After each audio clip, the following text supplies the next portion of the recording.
ஒரு பையன் ரொம்ப நாள் கழிச்சு அவளோட காதலிய பாக்குறான். ஆனா அவ இன்னொருத்தன் கூட கட்டில படுத்திருக்கா. அவ ஒரு விபச்சாரின்னு அவளுக்கு தெரியுது. அப்ப அவன் மனசு எவ்வளவு கஷ்டப்பட்டிருக்கும்.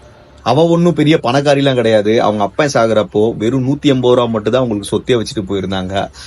இவகிட்ட காசு பணம் வரதட்சணைலாம் அந்த பையன் எதிர்பார்க்கல. அவ கையில ஒரு டம்ளர் சுடுதண்ணி கிடைச்சா போதும், வாழ்க்கை ஃபுல்லா ஓட்டிடலாம். அந்த அளவுக்கு இந்த பையன் லவ்வா இருந்தாங்க. அப்பா வாங்கின கடனுக்காக இவன் உயிரா ஆசையா வச்சிருந்த பைக்கை பறி கொடுத்தான். யாருக்கும் தெரியாம போய் தனியா அழுதுட்டு இருந்தான். ஆனா ஒரு நாளும் அந்த பொண்ணு அளவிடல. ஏன்னா அவளோட சிரிப்புலதான் இவனோட வாழ்க்கையே இருந்துச்சு. அவளும் ஒன்னும் சும்மா இல்லைங்க.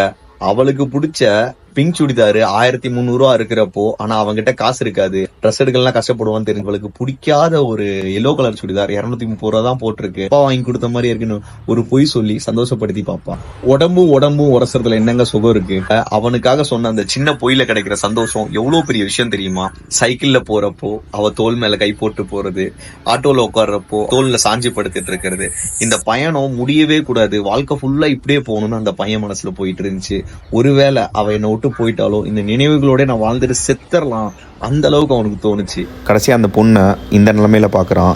அந்த பொண்ணுக்கிட்ட வந்து சொல்கிறான், 10 வயசில் எனக்கு கோழி அருகு பிடிச்சி கொடுத்த அந்த குட்டி ஆனந்தியாக தான் நான் உன்னை பார்க்குறேன் அப்படின்னு சொல்லிட்டு. சொல்றியா?